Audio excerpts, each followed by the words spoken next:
Hello friends, welcome to Jobified channel. Last video में हमने average का पार्ट वन कवर किया था।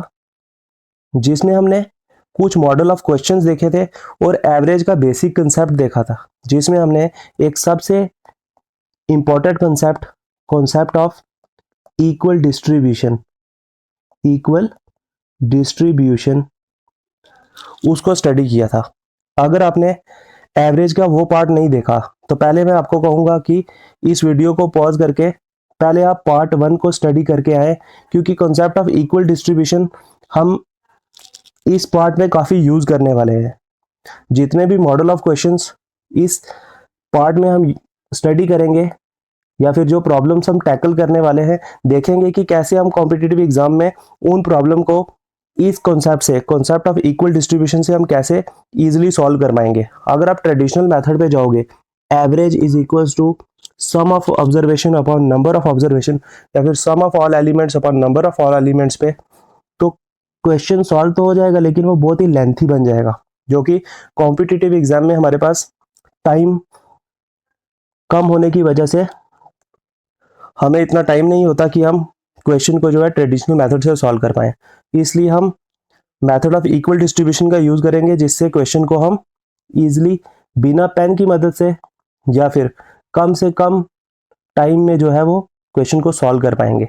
चलो फिर हम एवरेज के सेकंड पार्ट की ओर बढ़ते हैं, जिसमें हम मॉडल 4 तक आई थिंक हमने पहले कवर कर लिए थे। मॉडल 5 पे चलते हैं, देखेंगे कि मॉडल 5 के क्वेश्चंस को हम कैसे टैकल कर पाते हैं। मॉडल 5 जो हमें कहता है discrepancy in averages. Discrepancy in averages से मतलब क्या है कि अगर हमें एक पूरा क्वेश्चन दिया हुआ है जिसमें हमें कहा जाएगा कि एक पर्टिकुलर एलिमेंट की वैल्यू कुछ थी, लेकिन हमने उसकी जगह रिप्लेस करके गलती से कुछ और वैल्यू ले ली थी, जिसके कारण हमारा एवरेज जो है वो ये निकल के आ रहा था। तो अब अगर हम एक्चुअल वैल्यू जो है उस एलिमेंट की लेंगे, तो उसकी वजह से न्यू एवरेज जो है वो हमारी क्या आएगी। ऐसे टाइप के क्वेश्चंस होंगे जो हम सॉल्व करेंगे। अभी क्वेश्चन नंबर 1 पे चलते हैं, जिसपे लिखा हुआ है average temperature for a week is noted as 32 degree Celsius, but later it was realized that Friday temperature reading was taken as 30 degree Celsius. इस पे नोट करना हमने कि Friday temperature reading was taken as 30 degree Celsius instead of 16 degree Celsius. What is the correct average temperature for a week. Solution कैसे करेंगे इसका, देखो Friday temperature जो है वो 30 डिग्री ले लिया था, 30 डिग्री ले लिया था, लेकिन करेक्ट टेम्परेचर क्या था, करेक्ट टेम्परेचर क्या था,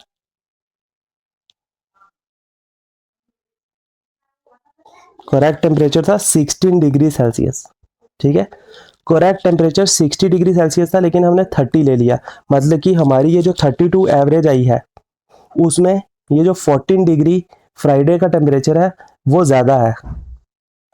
जब हम एक्चुअल 16 डिग्री लेंगे तो 32 डिग्री से हमारी एवरेज जो है वो कुछ कम ही आएगी। वो कितनी कम आएगी, 32 माइनस वो क्या नंबर होगा, वो हम इक्वल डिस्ट्रीब्यूशन से देखेंगे। इक्वल डिस्ट्रीब्यूशन से कैसे देखेंगे, सॉरी एक कॉल आ गया था। इक्वल डिस्ट्रीब्यूशन से हम उसको कैसे देखेंगे, अब हमारे पास टोटल फ्राइडे की चेंजेस जो है वो कितनी है, 14 डिग्री सेल्सियस की। फ्राइडे में 14 डिग्री सेल्सियस की डिस्क्रिपेंसी है, और वीक में 7 डेज होते हैं। अगर हम इस 14 को इक्वली डिस्ट्रीब्यूट करेंगे हर days, every day of week पे जब इक्वली डिस्ट्रीब्यूट करेंगे तो वो हमारे पास आ जाएगा 14/7 equals to 2। Means 2 degree equal distribute होगा 7 डेज पे।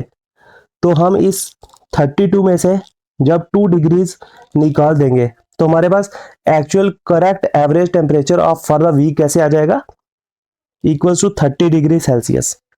30 डिग्री सेल्सियस हमारे पास करेक्ट एवरेज टेम्परेचर आ जाएगा, क्योंकि कैसे निकाला हमने ये, क्योंकि एवरेज टेम्परेचर 32 डिग्री सेल्सियस हमने नोट तो किया था, लेकिन वो तब नोट किया था जब फ्राइडे का टेम्परेचर जो है वो 30 डिग्री सेल्सियस ले लिया था हमने इंस्टेड ऑफ 16 डिग्री सेल्सियस। मतलब कि हमने 14 डिग्री सेल्सियस टेम्परेचर ज्यादा ले लिया था। अब उसको हम इसमें से माइनस करना पड़ेगा, लेकिन ये तो एवरेज है, इसलिए क्या करेंगे 7 डेज में उसको इक्वली डिस्ट्रीब्यूट कर देंगे, तो हमारे पास 2 डिग्री सेल्सियस आ जाएगा। 2 डिग्री सेल्सियस जब 32 में से निकाल देंगे 2 डिग्री सेल्सियस, तो हमारे पास आंसर आ जाएगा 30 डिग्री सेल्सियस। ऐसे हम इक्वल डिस्ट्रीब्यूशन का हेल्प लेके ये क्वेश्चन जो है वो इजीली सॉल्व कर सकते हैं। अब हम नेक्स्ट क्वेश्चन पे चलते हैं, सेम मॉडल के नेक्स्ट क्वेश्चन पे चलते हैं।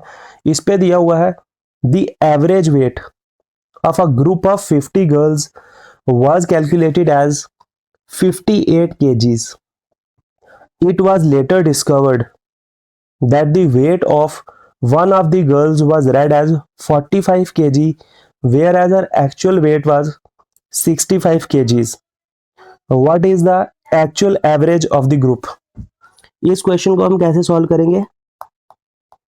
इसको सॉल्व करना भी सेम वही इक्वल डिस्ट्रीब्यूशन का कॉन्सेप्ट लगाएंगे इस पे, तो ये इजीली सॉल्व हो जाएगा। The average weight of a group of 50 girls, 50 girls की एवरेज जो है वो हमने निकाल दी थी 58 केजीज। लेकिन बाद में हमें पता चला कि एक गर्ल जो है उसका वेट हमने 45 ले लिया था, लेकिन एक्चुअल वेट उसका कितना था? एक्चुअल वेट उसका था 65 केजीज। जब हम ये 65 केजीज लेंगे 45 केजीज की जगह, तो मींस हमें यहाँ पे कुछ ऐड करना पड़ेगा एवरेज में, और ये टोटल जो है 20 केजीज इंक्रीज हो रहा है एवरेज में। और ये जब हम 50 गर्ल्स में इक्वली डिस्ट्रीब्यूट करेंगे 20 केजी को, तो 20/50 2/5 आ जाएगा 0.4 केजीज, 0.4 केजीज। और जब इसको ऐड करेंगे 58 केजीज में, तो हमारे पास एक्चुअल एवरेज जो है, एक्चुअल एवरेज वो निकल के आ जाएगी 58 plus 0.4 KGs equals to 58.4 KGs. ऐसे आप पेन का कम से कम यूज करके या फिर ना के बराबर यूज करके कॉम्पिटिटिव एग्जाम में क्वेश्चंस को जो है वो इजीली सॉल्व कर सकते हो। एक्चुअल में अगर आप इसको ट्रेडिशनल मेथड से सॉल्व करने में आओगे, फिर तो आपको काफी टाइम जो है कंज्यूम होगा। ऐसे आप डिस्क्रिपेंसीज के क्वेश्चन इक्वल डिस्ट्रीब्यूशन की हेल्प से इजीली सॉल्व कर पाएंगे। अब हम नेक्स्ट मॉडल की तरफ चलते हैं। नेक्स्ट मॉडल का हमारा कंसेप्ट क्या है? Average of consecutive numbers. Consecutive numbers जो कि कंटिन्यूएशन में चलते हैं, जैसे कि इवन नंबर्स हो गए, जिनके बीच में ये जो गैप है वो सेम होता है, इक्वल गैप होगा। अगर इसके बीच में ए है, इसके बीच में भी ए, इसके बीच में भी ए, इसके बीच में भी ए, इसके बीच में भी ए, ऐसे नंबर्स को हम कहेंगे कंसेक्टिव नंबर्स। और उनकी एवरेज क्या होती है? नोट करने वाली बात है, average of consecutive numbers is equals to the middle number. Consecutive numbers की जो एवरेज है वो मिडिल नंबर के बराबर ही होती है। एग्जाम्पल से समझते हैं।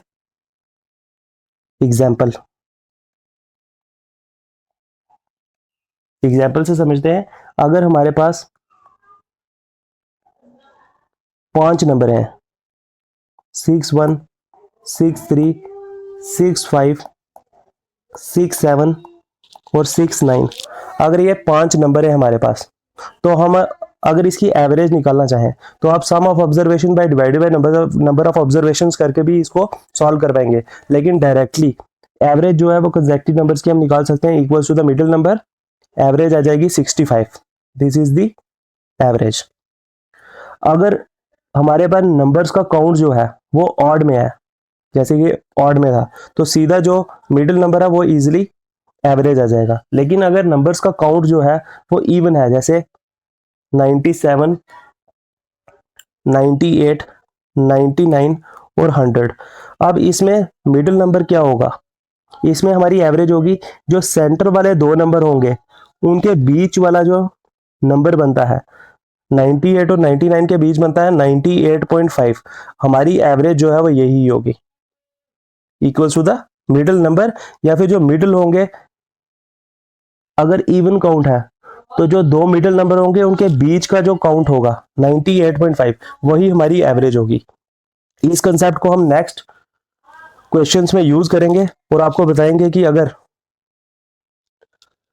कॉम्पिटिटिव एग्जाम में कंसेक्टिव नंबर्स के ऊपर कुछ क्वेश्चन आते हैं तो उनको हम कैसे सॉल्व कर सकते हैं।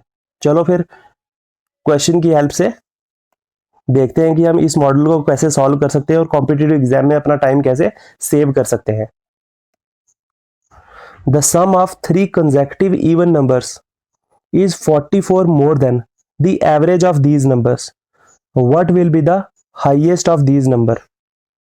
कैसे सॉल्व करेंगे इसको एक बार देखते हैं। सॉल्यूशन,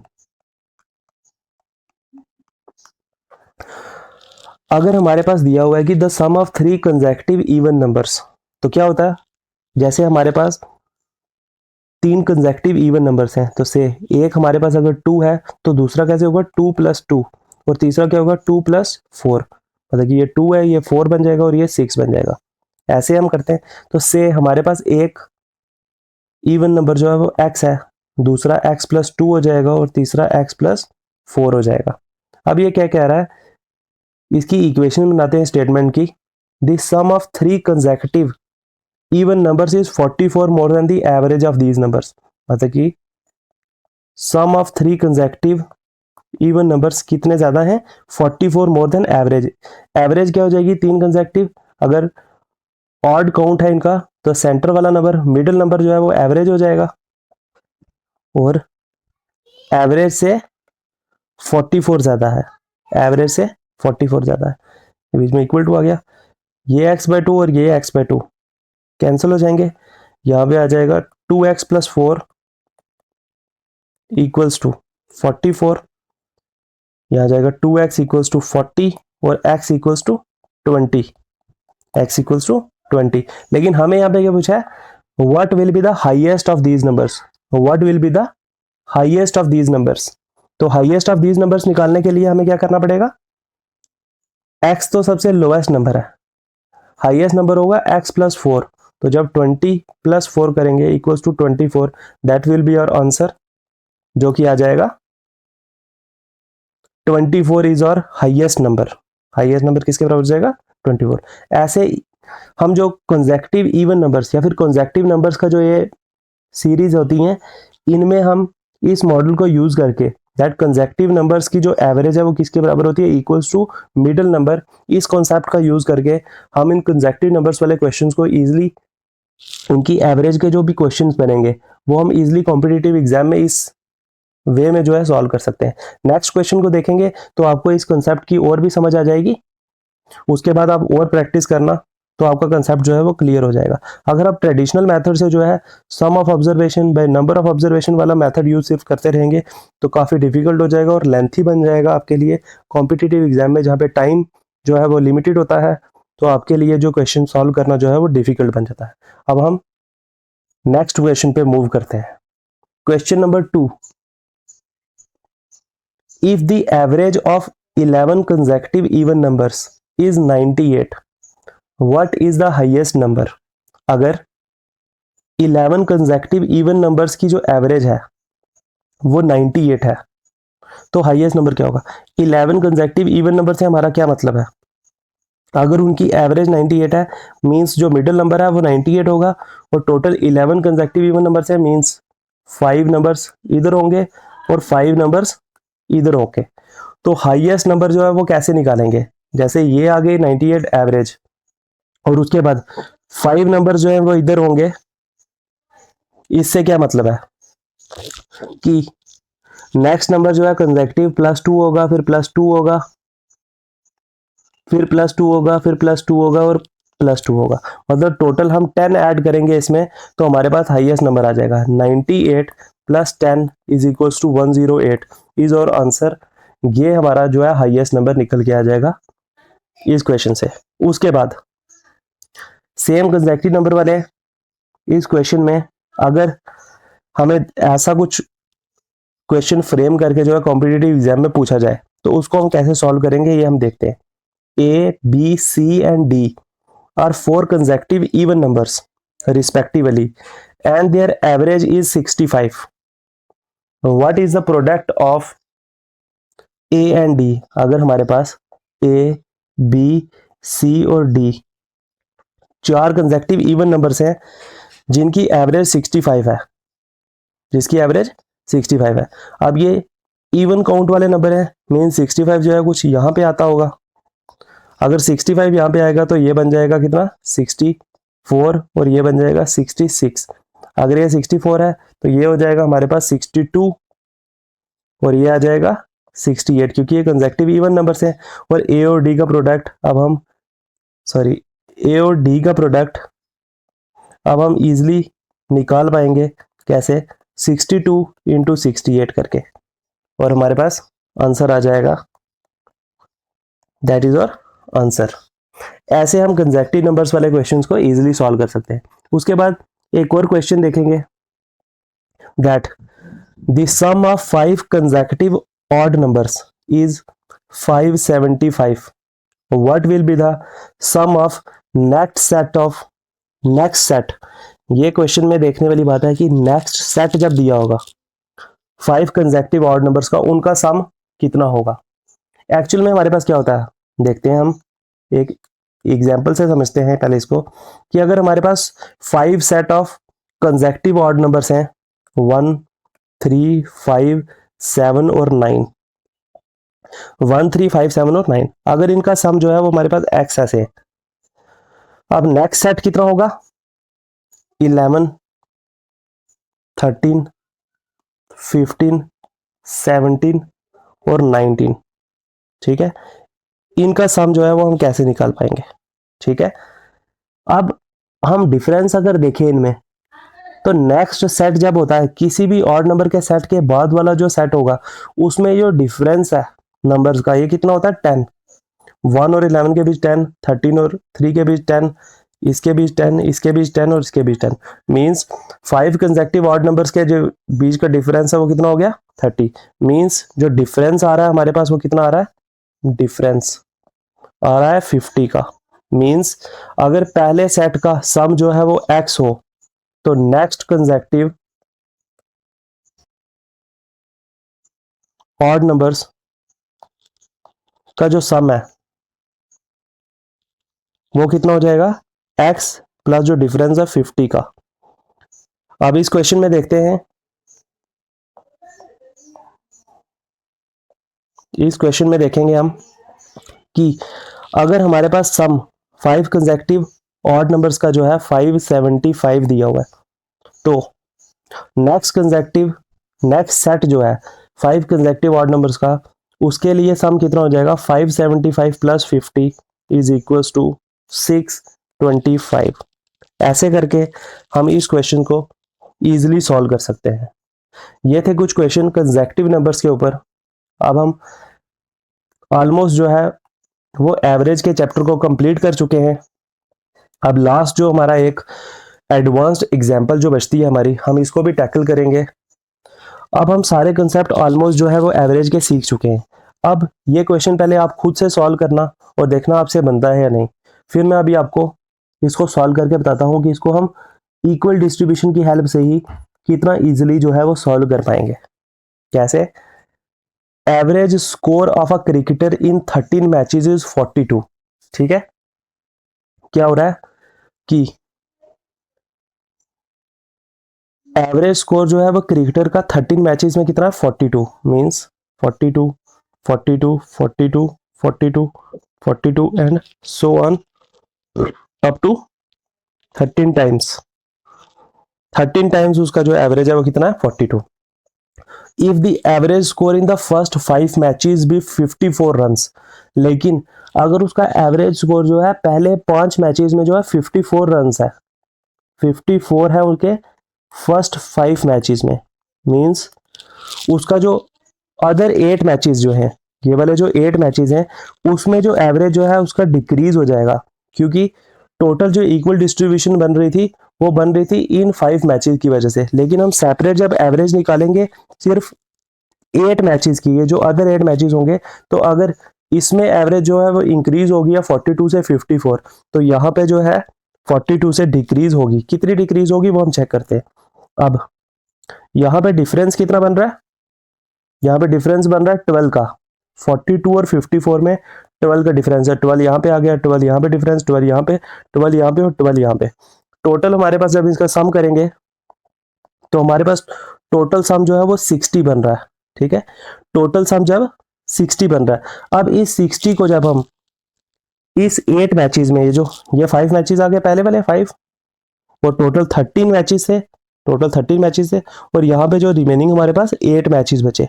अब हम इस 60 को जब 8 मैचेस में इक्वली डिस्ट्रीब्यूट करेंगे तो 60 डिवाइडेड बाय 8 हमारे पास कितना आ जाएगा, 8 7 जा 56 पॉइंट आ जाएगा, 40 बन जाएगा, और 8 5 जा 40, 7.5 हमारे पास नंबर आ जाएगा, जिसको हमने 42 में से माइनस करना और हमारे पास नेक्स्ट 8 मैचेस की जो एवरेज है वो निकल के आएगी। क्या करेंगे इसमें, हमारे पास जो ओल्ड एवरेज थी वो थी 42 रन्स की, उसमें से 7.5 माइनस कर देंगे और हमारे पास जो आंसर है वो निकल के आएगा 32.5, जो कि एवरेज होगी, एवरेज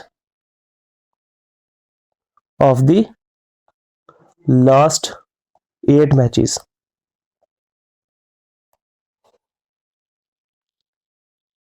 ठीक है, ऐसे हम सॉल्व करते हैं क्वेश्चंस को यूजिंग द फार्मूला ऑफ या फिर कॉन्सेप्ट ऑफ इक्वल डिस्ट्रीब्यूशन। ठीक है फ्रेंड्स, आज के लिए बस इतना ही। एवरेज का चैप्टर हमने ऑलमोस्ट कंप्लीट कर चुके हैं हम। बाद में जब हमारे बाकी चैप्टर्स भी जो है वो कवर हो जाएंगे, उसके बाद इनकी हम एडवांस एग्जांपल्स और भी करेंगे, लेकिन अभी के लिए हम एवरेज के चैप्टर को यहीं पे खत्म करते हैं। आप इक्वल डिस्ट्रीब्यूशन के कॉन्सेप्ट को जो है वो और क्लियर करना अपने, जिससे आपको काफी टाइम सेव होगा एवरेज के प्रॉब्लम्स को सॉल्व करने के लिए।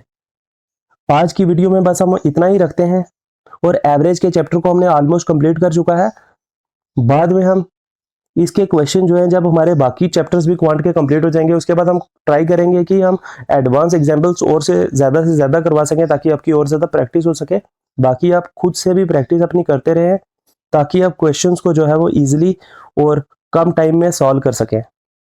अब हम नेक्स्ट चैप्टर की ओर मूव करेंगे, जो कि हमारा होगा परसेंटेज। इस चैप्टर को हम यहीं पे क्लोज करते हैं। Thank you friends.